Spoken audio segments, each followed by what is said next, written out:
So why don't we begin with prayer Mm-hmm. in the name of the Father and of the Son and of the Holy Spirit. Amen. Amen. Lord, thank you that we're able to be here this evening and that we're able to, despite the fact that we're separated and distant from one another, that we're nevertheless able to get together using the wonders of modern technology to study your word and to grow in your faith, in our faith. Holy Spirit, we pray for your presence this evening. We pray that you dwell with each one of us, that you lead us and guide us, guide our discussion, lead us to the truth of St. Matthew's Gospel. Fill us with your Holy Spirit. We pray, Lord, that our words and our thoughts will be pleasing to you this evening. In the name of the Father, and of the Son, and of the Holy Spirit. Amen. So let's begin by reading from St. Matthew's Gospel. It's chapter 16,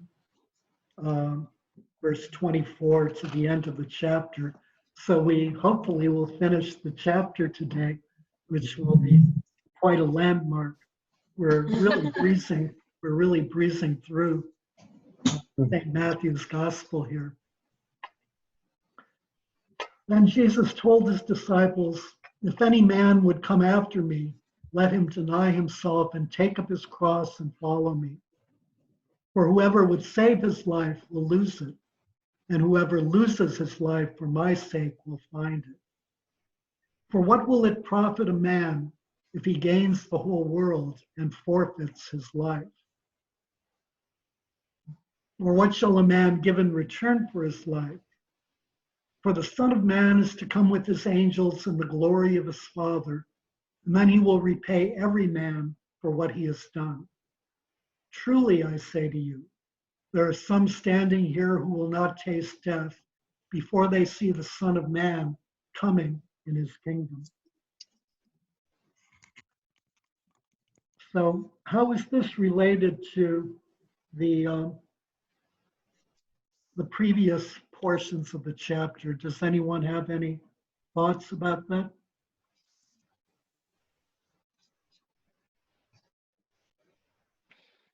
Well, the beginning of the chapter, they're talking about people are demanding for a sign, right? Mm-hmm. And then he said this, the evil generation will not see the sign because they are the sign, pretty much. Right, they are the sign. And then we have the leaven of the Pharisees and Sadducees, where the leaven of the Pharisees and the Sadducees is the teaching of the Pharisees and Sadducees that leaves out and forgets about God and forgets that God is active. And then the disciples then fall into the same trap. They think Jesus is talking about the fact that they've forgotten to bring bread when Jesus has just multiplied the loaves twice for 5,000 men and then 4,000 men. So they're forgetting about God as well. Then we have the Jesus asking the disciples, "Who do men say that I am?" So we get a view of Jesus as fulfilling the prophetic office. And then Jesus asks, "Who do you say that I am?" to the disciples. And then Yeah. Peter answers, and he answers correctly, the Son of the living God, the Christ. So God's Son in some way that's different from really the way in which we're children of God. And the Messiah, one who God has promised. And immediately after that, Peter then becomes a stumbling block because he doesn't like the cross. And he doesn't believe that the Messiah should suffer and die. And so now Jesus begins what's really in many ways sort of an extension or takeoff on the missionary discourse, which we studied in chapter 10, if anyone remembers that far back. So the basic theme here is that the disciples don't understand the cross and don't really understand suffering. And so their view is that um, the Messiah should be filled with glory, and the Messiahship is glorious, and it will bring victory and glory, and sort of be wonderful. And by implication, if the Messiah is going to be glorious and victorious, then his disciples should be glorious and victorious as well, even if they're only kind of living in the reflected light of the Messiah.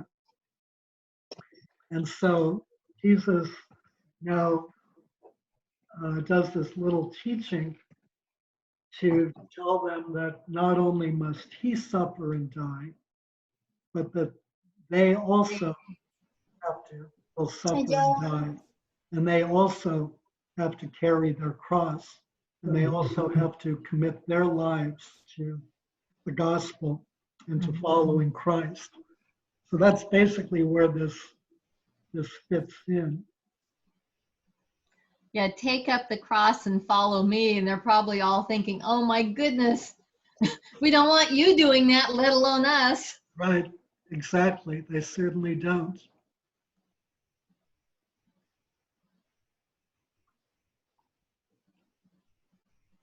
And I wonder what they're thinking when he says the Son of Man is to come with his angels in the glory of his Father. And then he will repay every man for what he has done. So they don't have the idea yet that he's truly going away. They might be getting the picture now, but how's he going to come in glory? Right. That's a good point. They still see Jesus as predominantly an earthly figure. Mm-hmm. And so coming in glory is a rather foreign concept.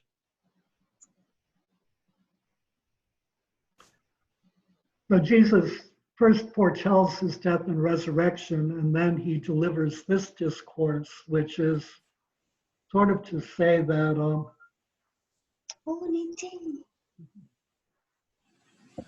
Hi. Two Good to people. see you. hi, Nitin. And Joe. Hi, Joe. Hey, Sue. Good to see you both. Good to see you. I can't hear you any sound. Derek. Hi, Joe. Hi, Ron. Joe said that he cannot hear anything, so I don't know what's happening on his side. He said I cannot hear anything, any Do sound. you have your volume? Do you have your volume on, Joe? I don't think he can hear us, so Type from the chat or whatever. Yeah, text him, say, check your volume. We may have to adjust this setting for a speaker. Is he using a computer? I think he's using his phone. It says Galaxy Galaxy Note. Note. Yeah, Oh, I don't know. That's a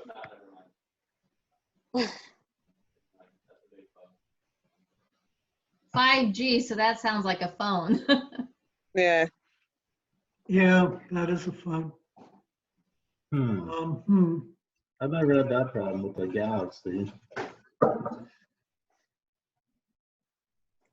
Can you hear now, Joe? Probably not. How about volume control? Let's see. Oh, that's a good point.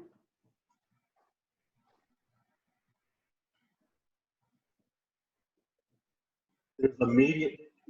Galaxies are strange. They have a volume, and when you hit the volume button or whatever, if you drag it down, you'll see there's like 5 different kinds of volume that you can control. Yeah. And one of them's the media volume.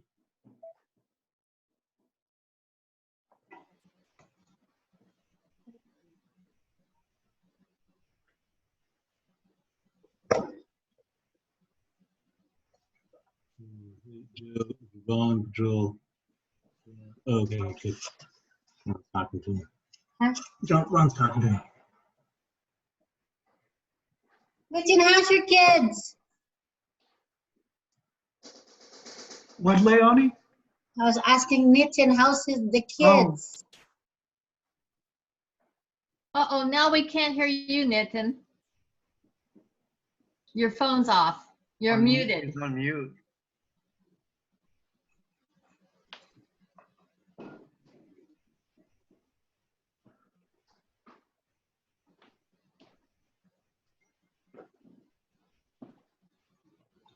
Nitin, you're muted.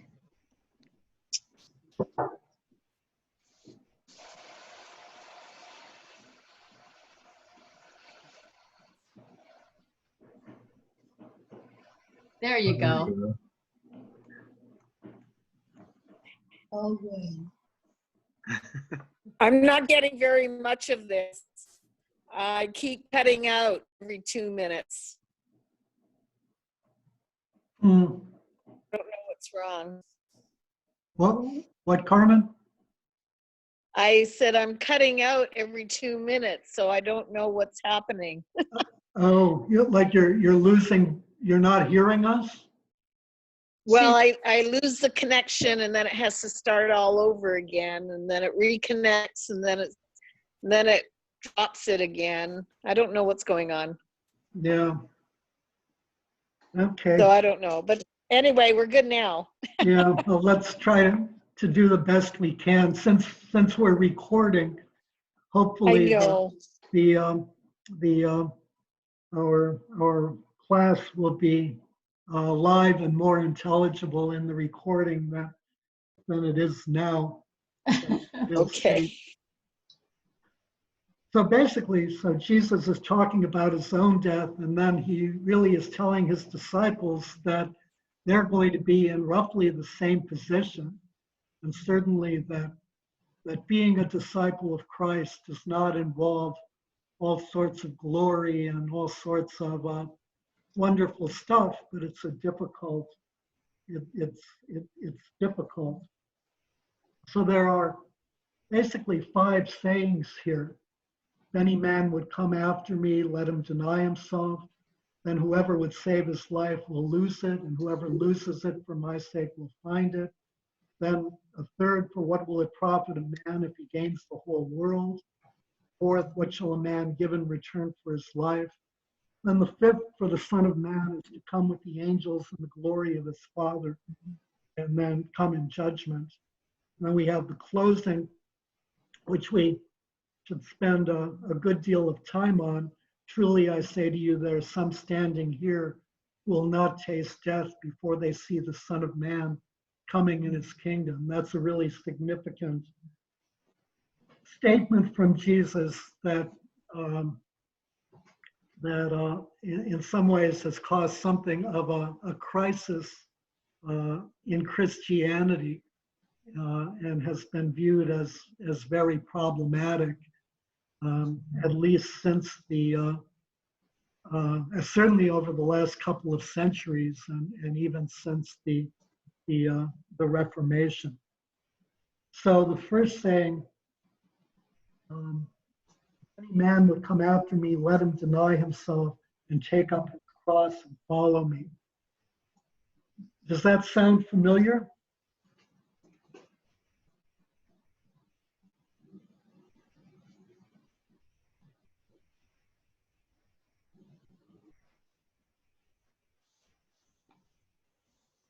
Take up your cross and follow me.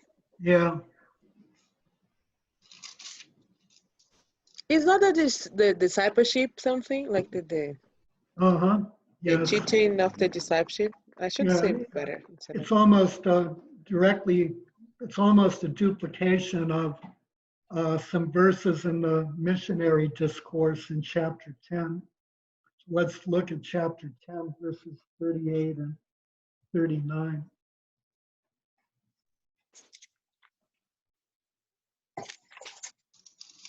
Let's read the whole section starting at chapter 10, verse 34.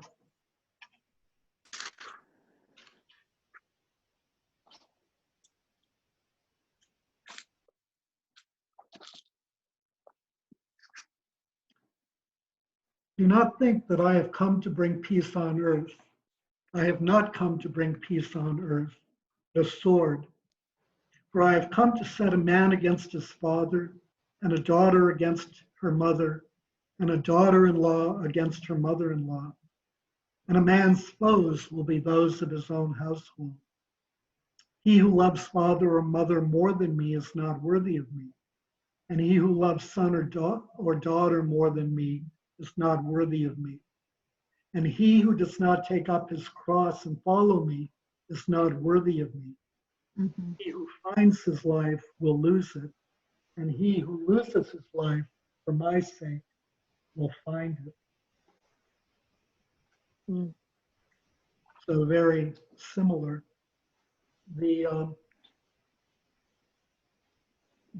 If any man would come after me, let him deny himself and take up his cross and follow me. In the Greek, deny and take up they're called aorist. They're past tense verbs. But the peculiarity of the aorist tense is that it basically is an action that begins in the past and continues into the present and implicitly may also continue into the future. So we have an action following Jesus that's conditioned on a process of denying oneself and taking up the cross. So implicitly, to become a follower of Jesus, that involves an act of self-denial that is ongoing, that from the time of becoming a disciple to the end, one denies oneself and take up one's cross. Similarly, at the moment that one becomes a disciple, one must take up one's cross. And then the process of being a disciple continues to involve taking up one's cross and carrying one's cross. So those are essential steps in following Jesus. So self-denial and while taking up one's cross begins at the beginning of the journey.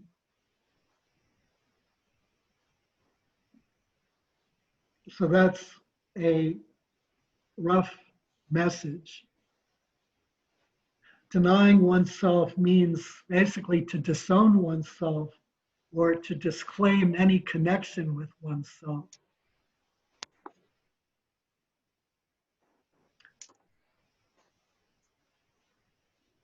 So in our world, that seems like a rather harsh thing or a difficult thing to do, given that we're often full of ourselves and we live in a society that encourages us to be full of ourselves. So the basic message is one that was also repeated by Paul in 1 Corinthians, who says, "You are not your own." So Jesus calls on us to disassociate ourselves from our own self-interest and to abandon self-preservation in favor of loyalty to Jesus and to be obedient to God's will rather than to our own will.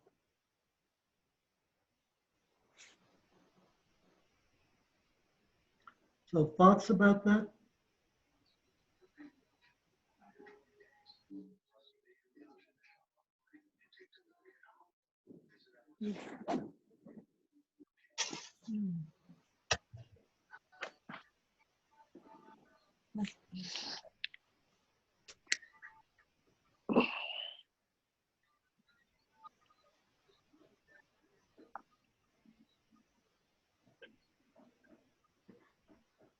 So for taking up one's cross, again, that's the same imagery as chapter 28.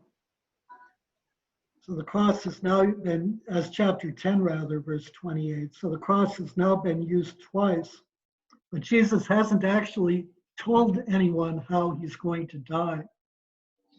And that continues to be true until chapter 20, which is the first time that Jesus mentions his own death on the cross or his own crucifixion. And he also hasn't explicitly mentioned crucifixion for his disciples yet. That only happens in chapter 23. But already we have the cross here, which is nevertheless, I mean, everybody in Palestine knows about crucifixion and the cross, since it's something that the Romans do to indigenous peoples. Like citizens of Rome can't be crucified. So the cross is a horrible way to go, and represents also death at the hands of one's oppressors.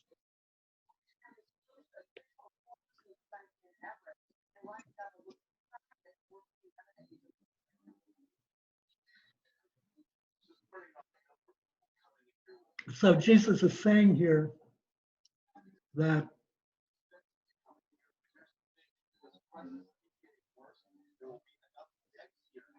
a disciple has to be willing to lose even life itself and to suffer the consequences of proclaiming and living the gospel. And that Jesus' prophecy about himself applies to the disciples as well. Mhm.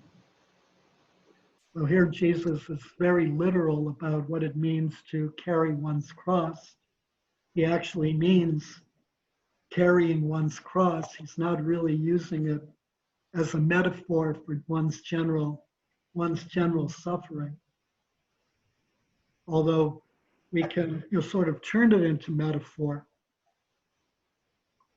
But we also have to be careful in doing that, because in many cases we sort of trivialize the cross by likening our own trivial suffering to the death of the martyrs and to the death of Christ.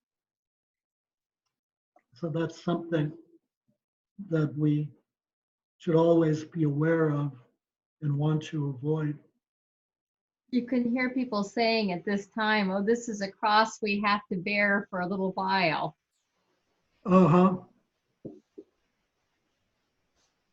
Well, in some sense, if we look beyond the cross, it always is a little while, because Yes, life is temporal.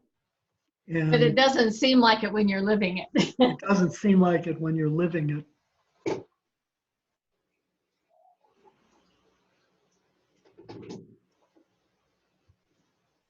Yeah, and I think he's warning us, that if we put our family before him, that's not good, and we're supposed to put him first. And it's easy to put your family right up at the top. Right. Right. It is. It's easy to put all sorts of things right up at the top. Yeah, but especially one's Family. Right. Yeah. But the basic reality is that without God, family always disappoints. Mm-hmm. They always fall short, because we all have expectations of family, right? So when family is the primary thing in our lives, then family is always going to fall short and is always going to not meet our expectations. Our focus will also always be primarily on family, which is sort of problematic, because then we tend to become either, as parents particularly, we become our children's best friends, which is not a good or a healthy relationship, or we begin to sort of cripple and stunt their own development. We become overprotective, we become overbearing, we impose on them own desires. If we focus on God and we don't focus on ourselves, then we can avoid many of those sort of traps and pitfalls.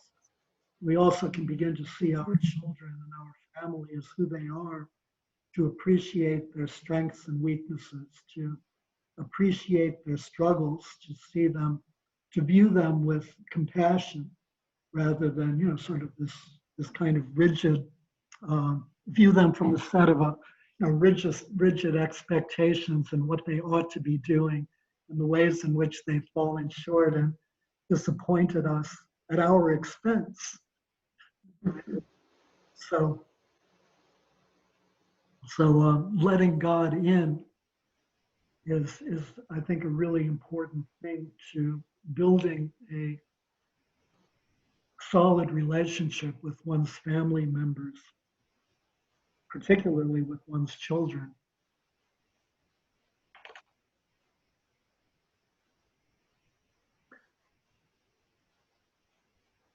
So Chrysostom emphasizes that we have to view this taking up one's cross and surrendering to God's will as voluntary. It's something that we have to seek out and that we have to do eagerly. It's not imposed on us, and it becomes meaningless if it is imposed on us. It's something that we have to do because we want to be disciples of Christ, because we want to follow Christ. And although he also argues it is essential to following Christ. So comments, thoughts about this first saying? Almost everyone's microphone is off, incidentally. I think mine's on. Yours is on. Yeah. Yours is. Leonie's is on. Yeah. Derek's I is on. turned mine off. I just turned it on. Oh, hi, Joe. So you can hear us Hi. now? Now I can hear you all. Good. It's good to see you, Joe. Oh no, I am the one that is so excited to see you all again. It's been a while. Yes, it has. I been a while. can't see you, Joe. I can't see you. I don't know. Maybe my phone is too old or something. Oh, I can see you live. He's smiling, Carmen. He's smiling. Oh, that's good. And there's Nitin again. Yay.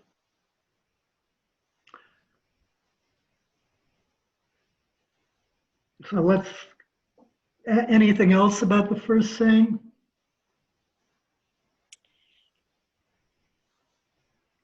Let's go on to the second. For whoever would save his life will lose it, and whoever loses his life for my sake will find it.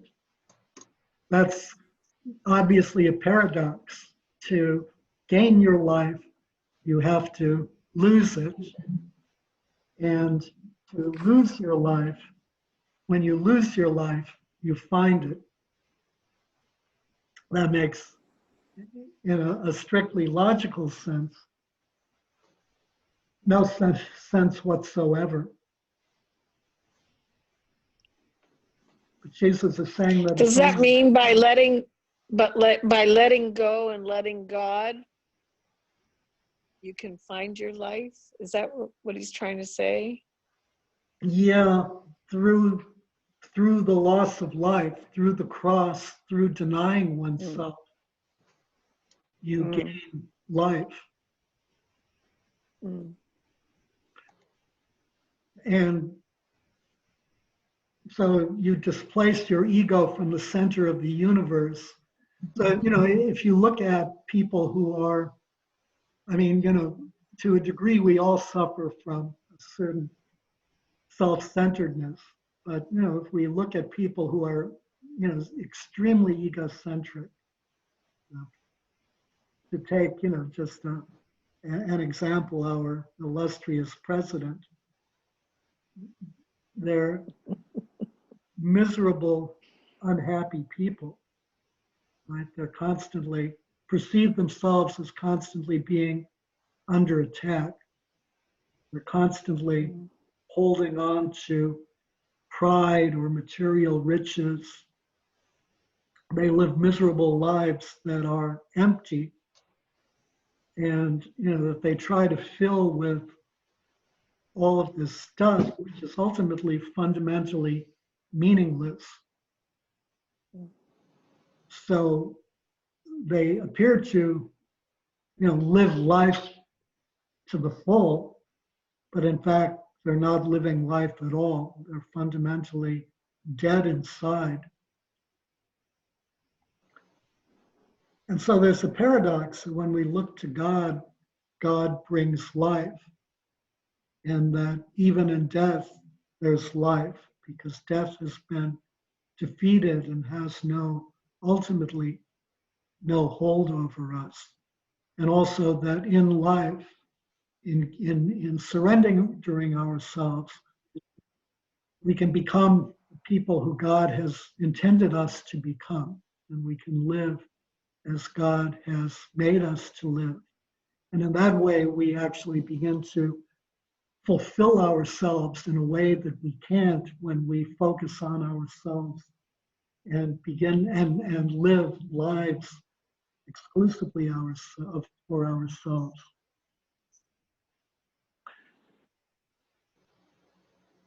So sorry, Ron. So he's not talking about death specifically, or he's talking about death? I think he is talking about death, but he's also talking about a way of living, that you surrender yourself, that you give up your self-interest, that you give up your self-will, and that you focus on God. When you focus on God, then who you are begins to change, because you're no longer wrapped up in yourself or focused on yourself. You begin to focus on God. You begin to focus on your neighbor. You begin to focus on life around you.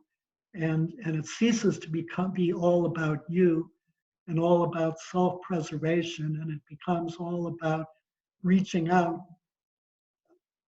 It becomes about building a relationship with God. It becomes about building a relationship with your family, with your neighbors, with those around you, with the church.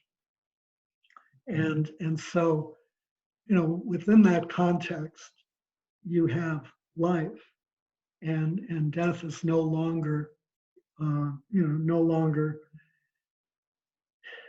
is an event to be feared. I see now. So Jesus uses whoever would save his life will lose it, and whoever loses his life will find it. Jesus uses life here is the Greek word psyche. Say that word again. Psyche, Psyche. It's the word of psychology, for example. But psyche has two meanings, and Jesus saying here uses both of them. The first meaning is life, and so the first meaning of psyche, whoever would save his life, psyche, will lose it. Whoever loses his life for my sake will find it. Second meaning is psyche as soul. So preservation of life at all costs involves losing life, which is to say, preservation of life involves losing the soul. And losing the soul, preserving the soul, so losing the soul means you're losing your true self. And so the loss of life is a way to find the soul. It's both a life that transcends death and a life that focuses on God. So true psyche is only found when psyche is lost, if that makes any sense. Mm-hmm. So it's a paradox of temporal loss for eternal gain and even for temporal gain. So those who seek self-fulfillment do not live a fulfilled life. They live a life that's empty. Those who surrender their lives to God in imitation of and for the sake of the crucified Christ receive the fullness of life. So Paul talks about how he has been crucified with Christ in Galatians 2. So from the viewpoint of the world, what Jesus is saying is foolish, but it also expresses a real reality of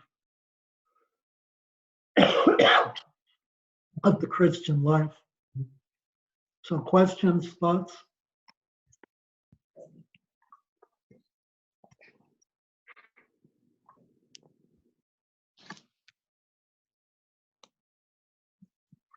When people have like an illness or something where they think that they're going to lose their life, if you think about it, how many said that that really caused them to reevaluate what's important in life and how to live their lives? Mm-hmm. Mm-hmm. Right. That's very true. Definitely.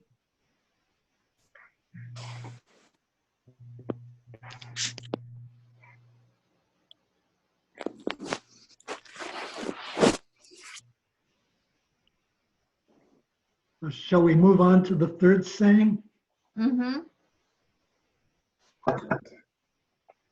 What will it profit a man if he gains the whole world and forfeits his soul?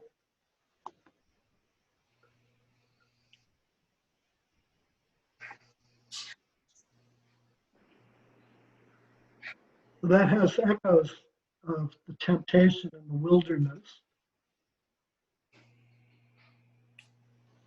Let's look at chapter 4.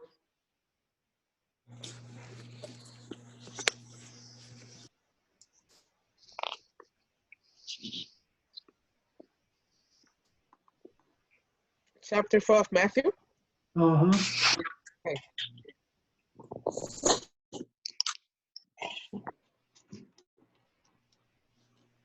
Verses 8 through 10.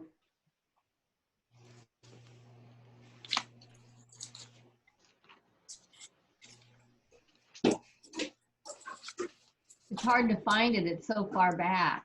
Uh-huh. Even though we just studied it very recently, a couple of weeks ago, I think. Yeah. Again, the devil took him to a very high mountain and showed him all the kingdoms of the world and the glory of them.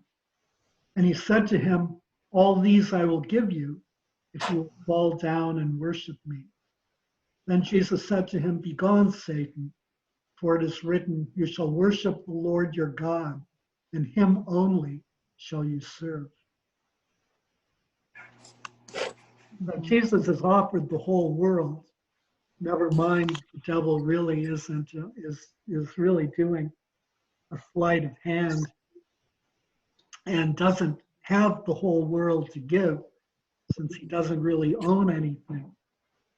But nevertheless, the promise is there. It's a false promise, but nevertheless, there's a promise that if Jesus bows down and worships Satan, everything will be his, and he won't have to suffer and die a horrible death on the cross.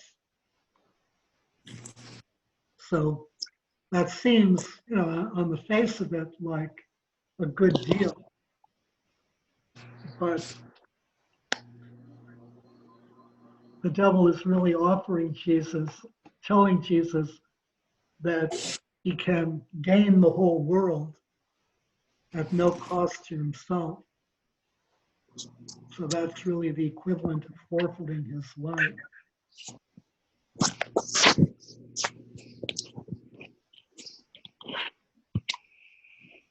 The Sermon on the Mount, there's also the very similar theme about laying up for oneself treasures on earth. So let's take a look at that. Chapter 6, verses 19 through 24.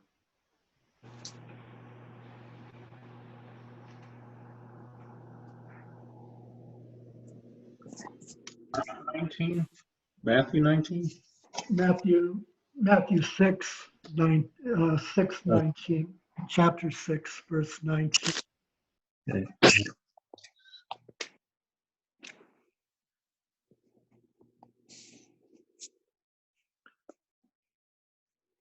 Do not lay up for yourselves treasures on earth, where moth and rust consume them, and where thieves break in and steal.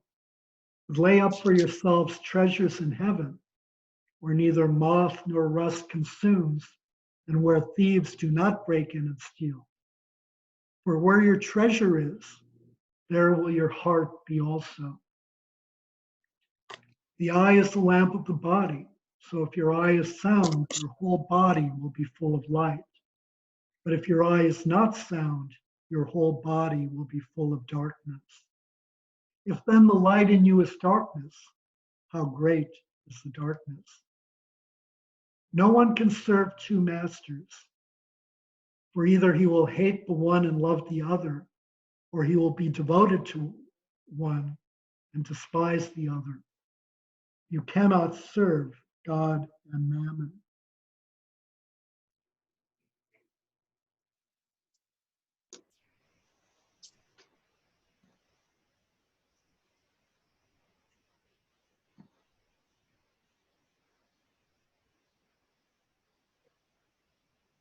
So that's a frequent theme.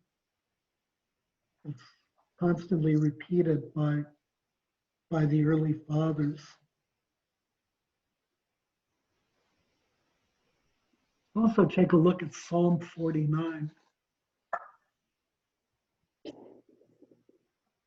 very similar theme.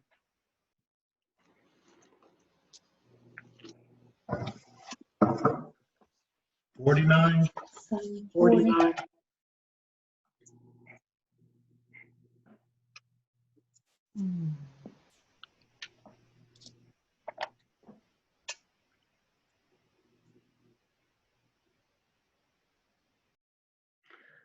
Verses 5 through 9.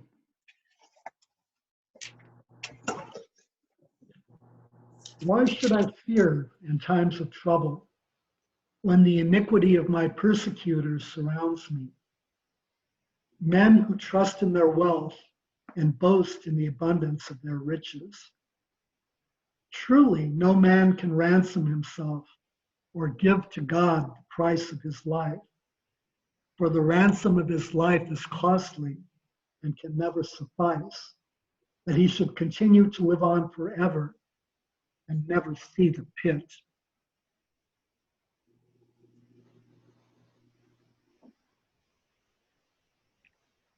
So we can't gain the whole world because it's never enough to pay for our lives.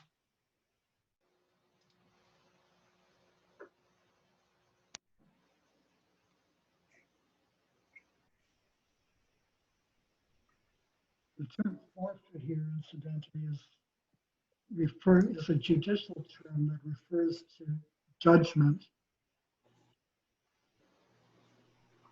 So you forfeit your life to God if you overly treasure your life.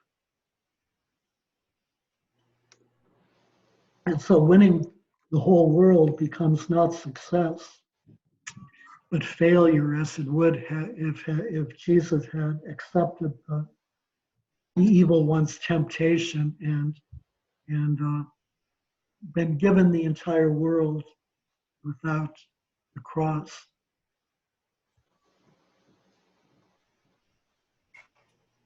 So our world is passing away. So anyone who pins their hopes on it is necessarily putting their hope in something that is temporal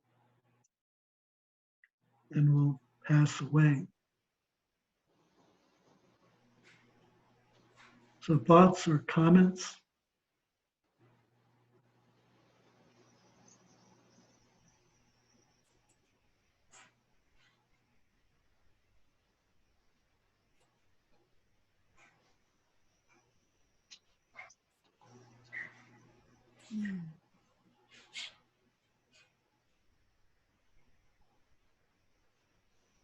That is a parable that they I don't know exactly if it's Matthew. Is that Matthew?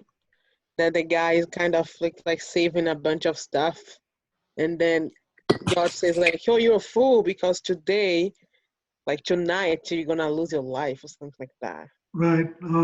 Is that Matthew? I think it's later in Matthew, yes. Okay. Right. That illustrates the point really well. He lays up treasures and plans for the future, not knowing that there is no future, There is no future, yeah. that he's going to die.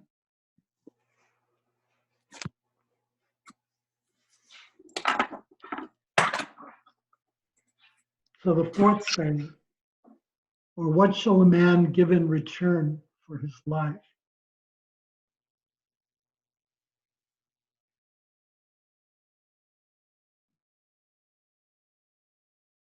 There again, Psalm 49 is relevant, that nothing compares to the value of the soul, and no amount of goods can buy a life. It also continues the metaphor of forfeiting, of God's judicial judgment, that once a life has been forfeited, nothing can buy it back or rescind the judgment. You can't give anything in return for your life. We have nothing that we can offer in exchange for our lives. We have only our lives, which we can offer to God.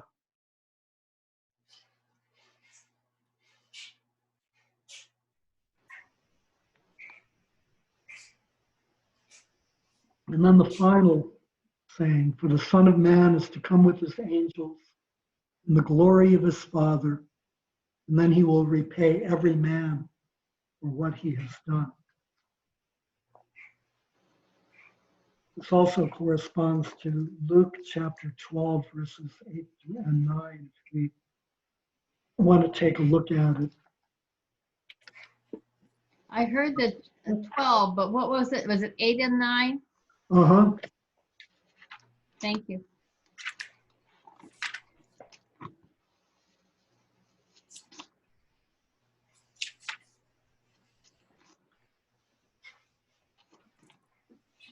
Incidentally, we've exceeded our 45-minute limit and we haven't been kicked off. It says there's no limit. I saw when I joined, it says there's no limit to this. Yeah, you didn't see the message? It said like your account have been upgraded. You have unlimited in this meeting. I was like, okay. Oh, that's nice. About 10 minutes ago. Yeah, something like that. Yeah, I didn't see the message. Yeah, I was going to say something to what you've been saying, Ron. In other words, our life is the price we pay because we cannot give or any other thing but our lives. So, in summary of what you were saying, I was going to just add: is it wise to go with the saying that you have to live each day like it's your last? As in, there's no point planning to be better tomorrow or to be better next tomorrow, but live each day like it's your last. And by so when you think that way, you are prepared at any point in time to meet your creator whenever he calls, because there's no time as to when you have to die, or no time, specific time. It doesn't matter how old you are or how young you are. Every day you see is a blessing. But living each day like it's your last allows you to be prepared and ready for when you're called.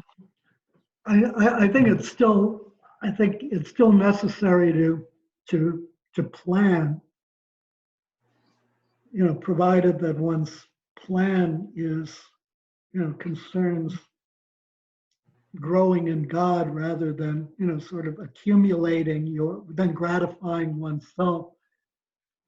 Remember, the most common kind of expression for living each day to the last is carpe diem, which means seize the time, and which typically means, party hardy and do all of the stuff that you want to do so that you don't be deprived. So that's the very opposite of what you're talking about. So on the one hand, Jesus constantly warns us that we don't know the day or the hour.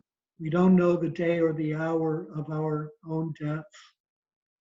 And we don't know the day or the hour in which Jesus will come in judgment again. So we always have to be prepared. So we always have to accept the fact that there may be no tomorrow. But at the same time, we have a responsibility to, and we have to recognize that if there is a tomorrow, that it's been provided for us by God, and that we have to make good use of that tomorrow, and we have to do it not only by loving and worshiping God and following God, but we have to do it by loving our neighbors as well. So that involves a certain amount of planning and, making sure that we're in a position to not live life for ourselves, but to live life for others, and to live life for God, and to live the life that God wants us to live. So that means, just to take a farmer as a really easy example, although you prepare for the end, and you hopefully are prepared for the end, you still plant your crops because people have to eat. And as a farmer, your role is to feed people. So you can't neglect the future, and focusing on simply making yourself ready in the present. You nevertheless have to do both, knowing that if there is a future, it also has been provided by God. James talks about that in his lesson, in his letter. So does that help to answer your question, Joe? Yes, sir. A little bit more clarity. Okay, good.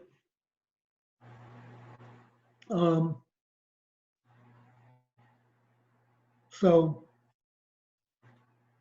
the final saying, the fifth saying, is one of judgment. Son of Man is to come in judgment. And here we have a major Christological theme that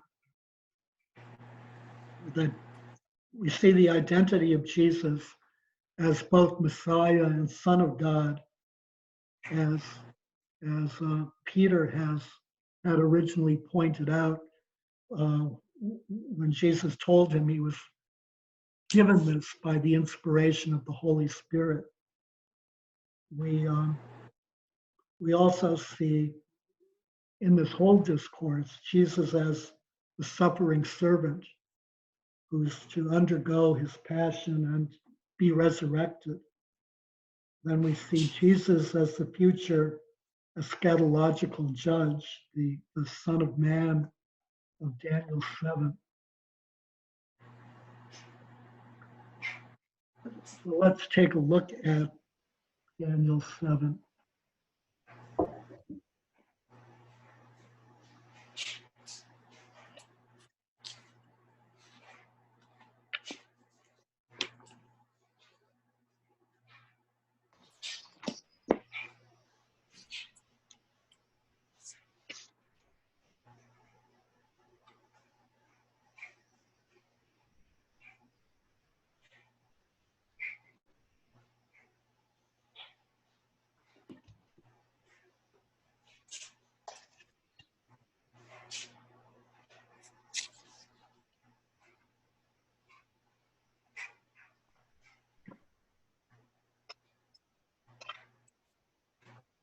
Let's start with verse 9.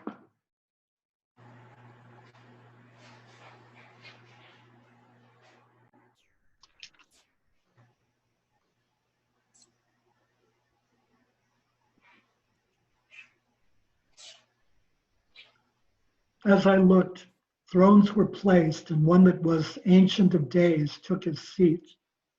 His clothing was white as snow, and the hair of his head like pure wool. His throne was fiery flames, its wheels were burning fire. A stream of fire issued and came forth from before him. 1,000,000 served him, and 10,000 times 10,000 stood before him. The court sat in judgment, and the books were opened. I looked then because of the sound of the great words which the horn was speaking. And as I looked, the beast was slain and its body destroyed and given over to be burned with fire. As for the rest of the beasts, their dominion was taken away, but their lives were prolonged for a season and a time. I saw in the night visions, and behold, with the clouds of heaven, there came one like a son of man. And he came to the Ancient of Days and was presented before him. And to him was given dominion and glory and kingdom, that all peoples, nations, and languages should serve him. His dominion is an everlasting dominion, which shall not pass away, and his kingdom one that shall not be destroyed.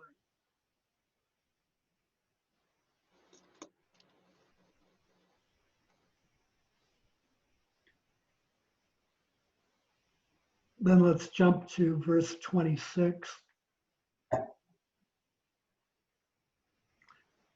But the court shall sit in judgment, and his dominion shall be taken away to be consumed and destroyed to the end. And the kingdom and the dominion and the greatness of the kingdoms under the whole heaven shall be given to the people of the saints of the Most High. Their kingdom shall be an everlasting kingdom, and all dominions shall serve and obey them. So Jesus here as eschatological judge, and the saints as eschatological judges as well. So Jesus' glory stands in stark contrast to the present, which involves suffering and death. So this sentence, this fifth saying, looks forward to the transfiguration, which we'll study, I think, next week in chapter 17.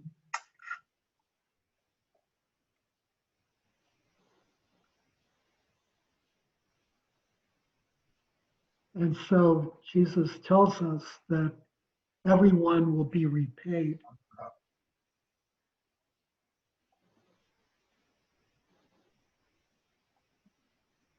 But you notice that we're repaid according to every man will be repaid for what he has done.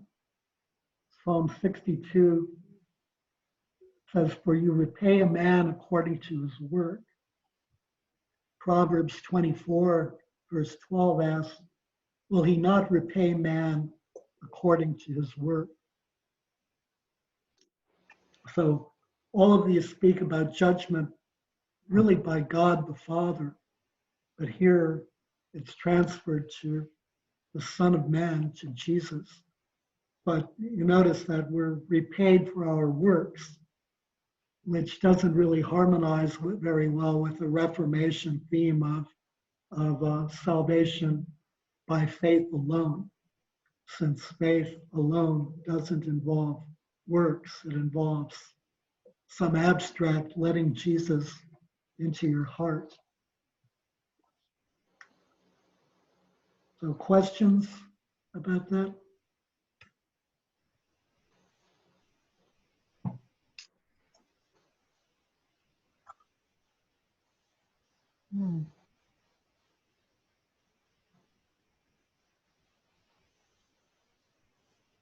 The word in Greek is proxene, If you, it corresponds to the English word praxis.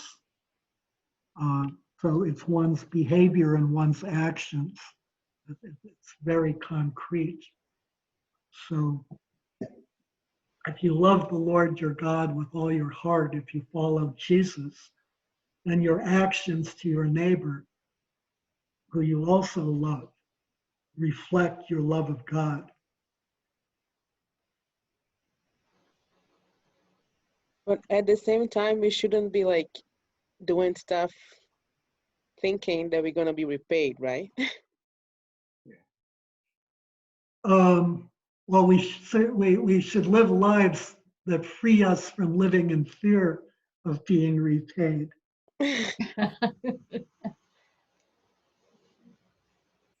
Or we should live lives that assure us that the repayment is good rather than bad. Mm.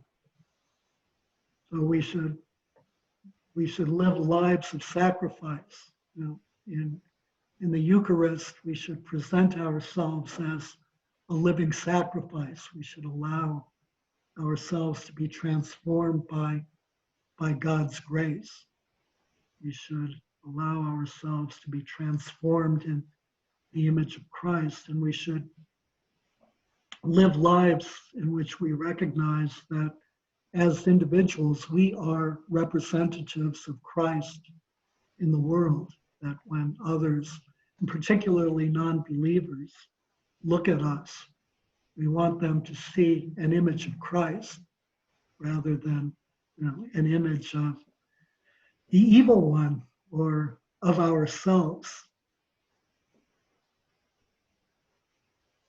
That's really very important. It is ultimately by our deeds that we're judged. I mean, God on the one hand recognizes that we're imperfect, that our lives are journeys, that that we don't never reach perfection, that we're not God ourselves, and that we always fall short of God's glory, but that nevertheless the journey is important, and it's important that we make forward strides, and particularly that we not misrepresent the character of Christ as many Christians do. We really taught, that was really the focus of last week's class, that many Christians portray God as a harsh taskmaster who's eager to bring suffering and pain and death and punishment on the world.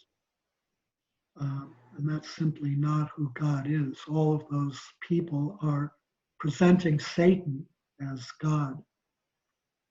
They're engaging in the worst form of idolatry. And so their acts are, not praiseworthy.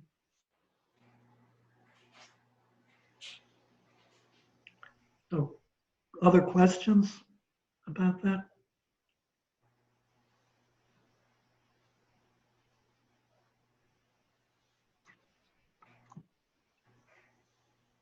And then we have the final sentence. Truly I say to you, there are some standing here who will not taste death before they see the Son of Man coming in his kingdom. What does that mean?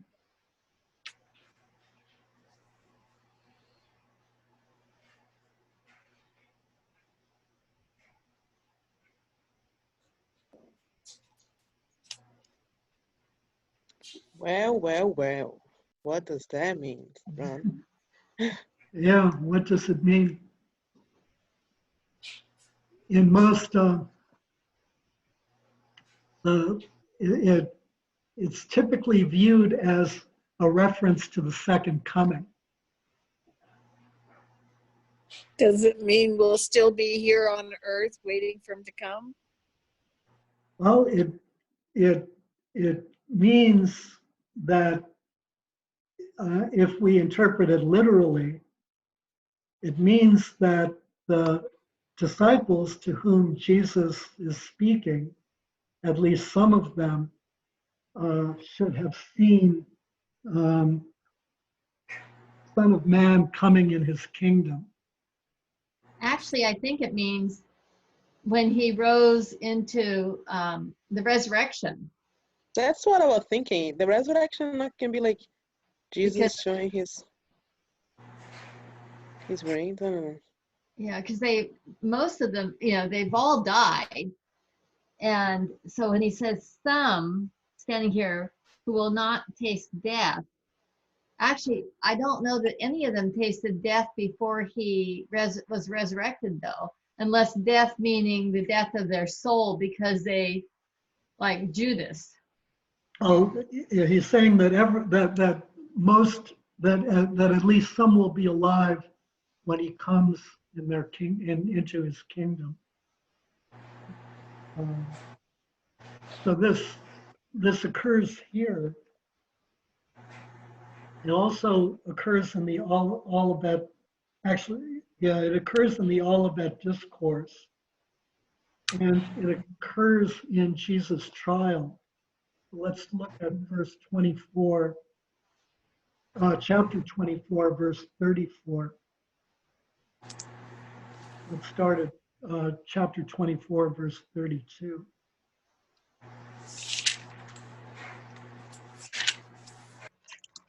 We're jumping ahead. Yeah, because Jesus is saying the same thing. That's weird. This sentence is really very important it's critically important in Catholic theology and Catholic eschatology. In fact, it's critically important in everybody's eschatology. So verse 32, from the fig tree learn its lesson. As soon as its branch becomes tender and puts forth its leaves, you know that summer is near.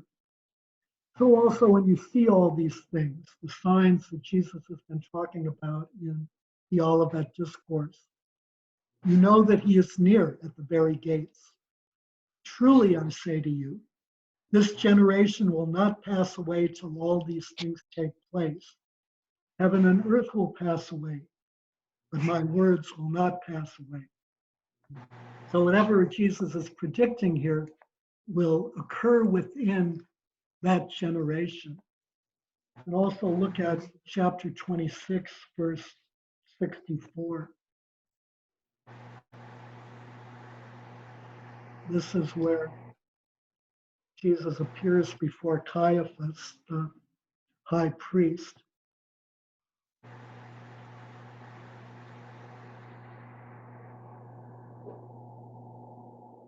Let's start at verse 63. Jesus was silent, and the high priest said to him, I adjure you by the living God, tell us if you are the Christ, the Son of God. Jesus said to him, you have said so. But I tell you, hereafter you will see the Son of Man seated at the right hand of power and coming on the clouds of heaven. Then the high priest tore his robes and said, he has uttered blasphemy. Why do we still need witnesses? You have now heard his blasphemy. What is your judgment? They answered, he deserves death. So Jesus says that Caiaphas will see the Son of Man seated at the right hand of power. So Jesus is talking about an event that will happen while some of his disciples are still alive. It will happen while Caiaphas is still alive. And that will happen when not only the apostles, but other disciples, his generation, is still alive. So what do we think about that? What is he prophesying about? It's resurrection. The problem is that Caiaphas didn't witness his resurrection. And in fact, nobody actually witnessed his resurrection. Oh, his ascension. Pardon me, his ascension. because he went up in a cloud. Uh-huh. That's true, but Caiaphas also didn't witness that.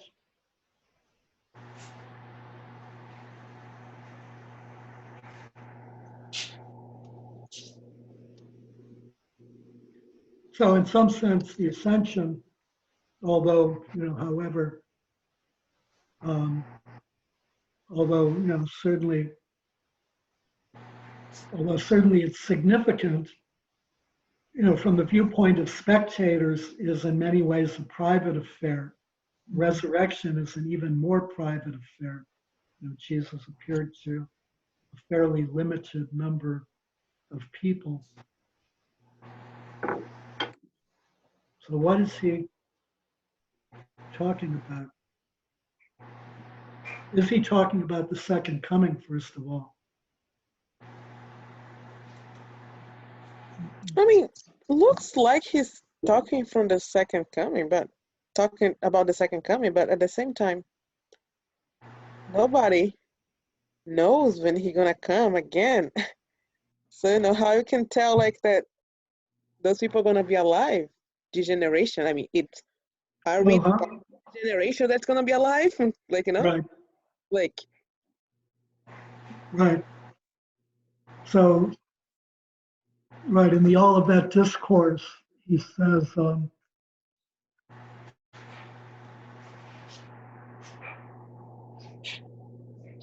that no one knows the day or the hour, only the Father, and not even the Son.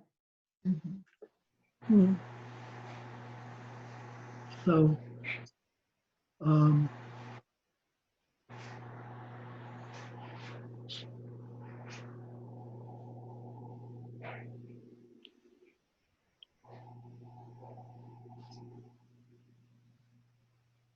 so, so for the liberal German school, this is a reference to the second coming, and it illustrates that, first of all, that Jesus was not a very good prophet. It recognizes that there's a disparity between that the church has built this mythology of Jesus as God on top of, a Jewish holy man, with some who had a healing ministry and with some prophetic gifts. And so it's prompted, the search for the historical Jesus, where we don't do it, but where they try to separate the Jesus of history from the Jesus of church, which is really a fictional Jesus.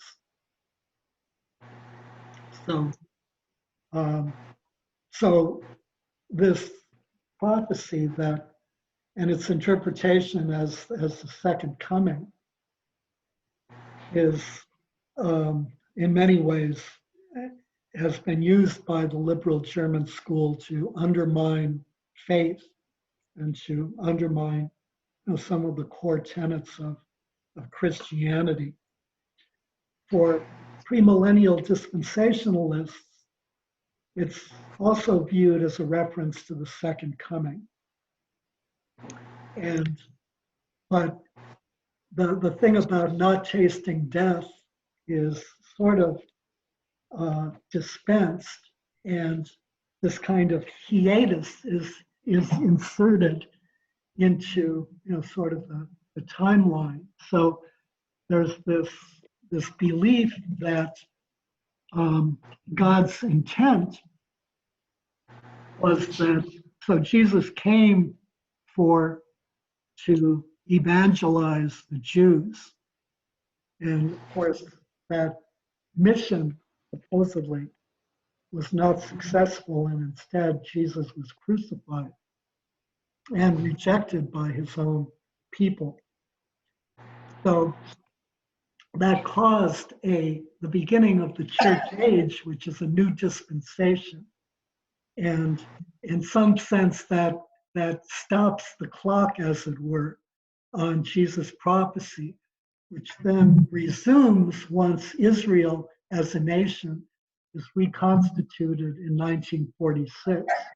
So once again, the clock is ticking toward the second coming in accordance with God's original plan, which got diverted. Does that make any sense?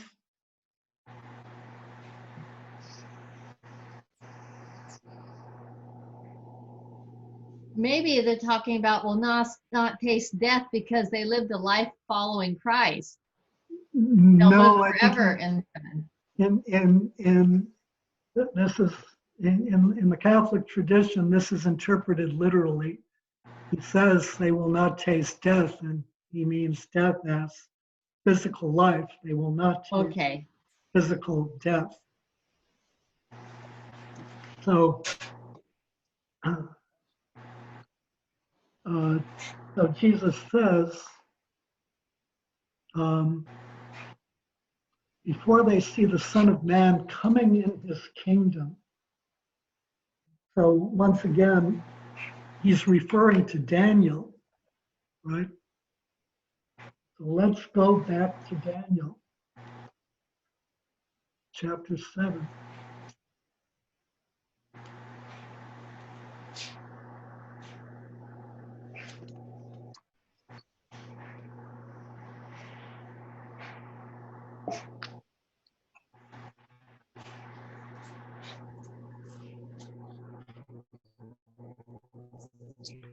Look at verse 13.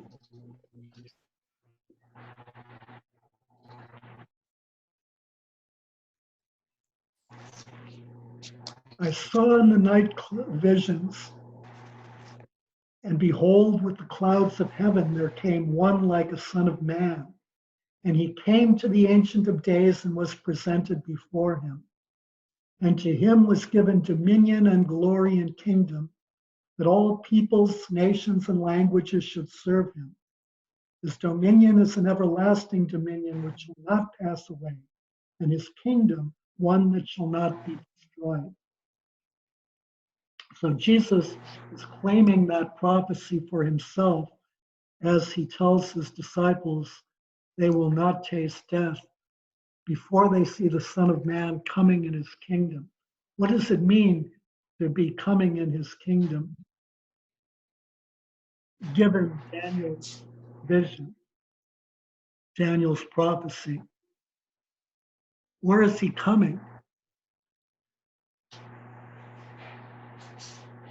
Where is the Son of Man coming? Who is he coming to?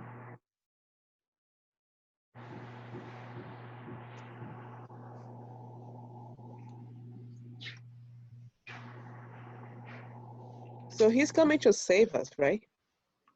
In a general sense, but that's not where he's coming to. But that's not what he's talking about.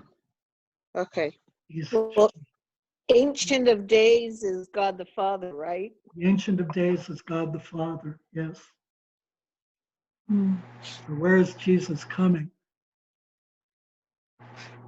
Or where is the Son of Man coming in Daniel's vision?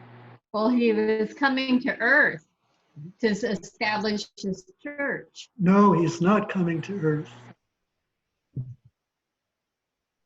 That's not what Daniel's talking about. And behold, with the clouds of heaven, there came one like a Son of Man. So Jesus is the Son of Man. There came one like a Son of Man, and he came to the Ancient of Days and was presented before him. And to him was given dominion and glory and kingdom, that all peoples, nations, and languages should serve him. His dominion is an everlasting dominion which shall not pass away, and his kingdom one that shall not be destroyed. He's coming to the Ancient of Days. He's coming to God the Father. Oh, That's the important thing here. It's not the second coming at all. He's coming, he's being presented before God the Father. He's being given dominion. And so the earthly reflection of that in some form is that Jesus is vindicated publicly. So a criminal who died a painful, humiliating, disgraceful death on the cross is being publicly vindicated. And Caiaphas sees that, the generation of Jesus sees that and witnesses it, and some of the disciples see it. Now, what is that event? Where is Christ vindicated?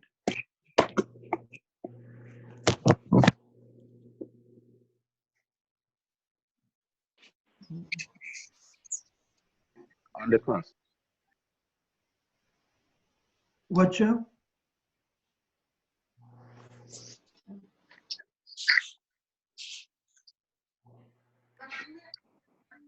Does anyone know? Have any idea where Christ is vindicated?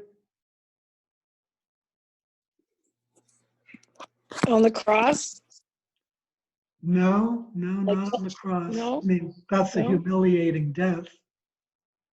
And it's really not the resurrection, because one can argue that grave robbers simply took the body, which people did argue, in fact. So that's inconclusive. The ascension isn't really, he disappears, right?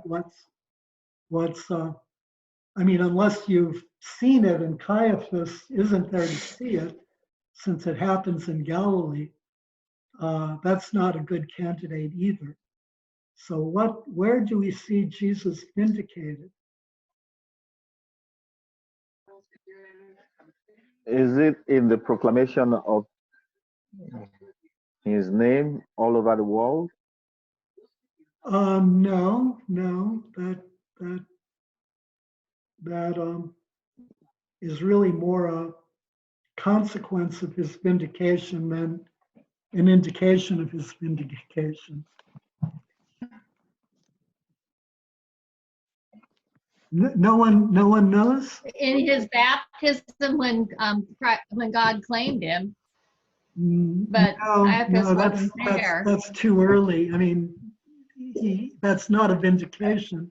It's a pronouncement, certainly, but he still is humiliated on the cross and suffered death as a common criminal. And he's accused of blasphemy and being fundamentally irreligious, not being a worthy follower of Yahweh. Well, he's vindicated when the temple is destroyed. He pronounced that it was going to happen. Exactly. He's vindicated when the temple is destroyed. So Daniel's prophecy is that Jesus is presented before the Ancient of Days, right? Is presented before God the Father. And that happens in heaven, if you will, even though, heaven is kind of an abstraction. So that presentation itself is not something we witness, but there are earthly manifestations of it. And the earthly manifestation of dominion being given to the Son of Man is that the old order dies. And so the destruction of the temple in AD 70 is the end of temple Judaism. Temple Judaism simply dies because there's no temple. The Romans overrun it. And then after about 135, it becomes a capital crime for a Jew even to be living in Jerusalem. So there are no longer any Jews living in the holy city at all. So Temple Judaism has been completely destroyed in 70. So the old order has completely passed away. So That's the what Jesus means when he says that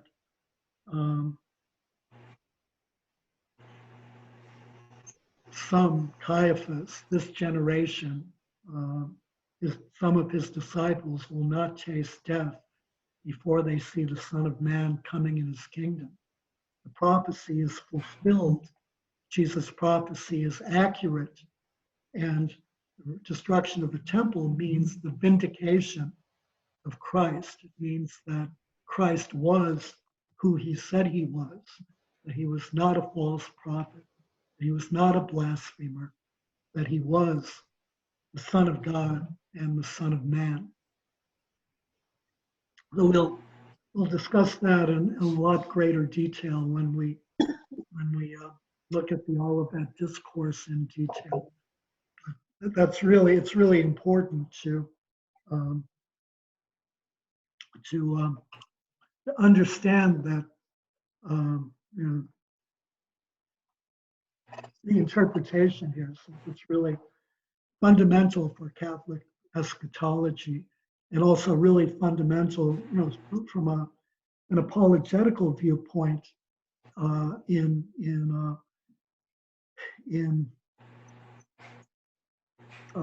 refuting the position of both the liberal German school and and premillennial dispensationalists who believe in the rapture and a hiatus in the timeline, which is really defies the principles of Christian history as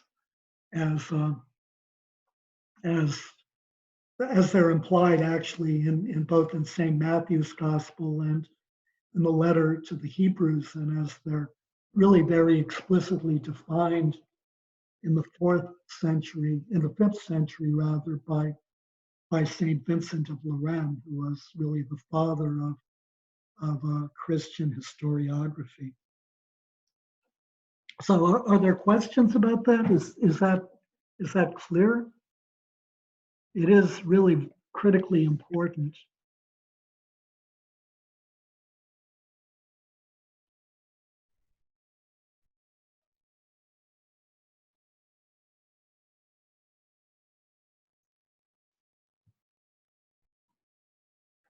Thoughts, comments? Ron, it is clear, but you definitely have to revisit that more time. Yeah. Because I don't want to go too deep right now because I'm at like 8:40, so I don't want to discuss that for too long. Yes. But we can easily have to revisit this. It's fine if we go until 10 or 10:30 or 11. Oh yeah. Or midnight. No, I'm trying to hide the yawns here. Just joking. But yeah, you definitely have to revisit this more times. Yeah, we'll. It's a little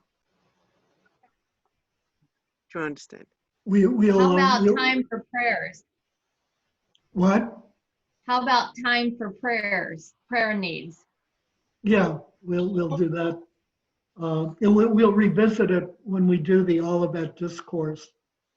We'll revisit it in great detail. What is important to keep in mind really here is that it's a literal prophecy. It's not about the second coming. It's about Christ's vindication, and that his movement that he's talking about here is not from heaven to earth, but rather is to the Ancient of Days, is to God the Father. He's being presented to the God the Father, and that means that he's being vindicated. And so we look for some sign of his vindication after the resurrection, and that sign is the destruction of the temple, which in many ways was earth-shattering in a very literal sense. So, so with that we can close, and we'll start with the we'll start with the Transfiguration next week and begin chapter 17 as we we make our whirlwind tour of St. Matthew's Gospel. So, prayer needs. Turn off the recording first. Oh, right.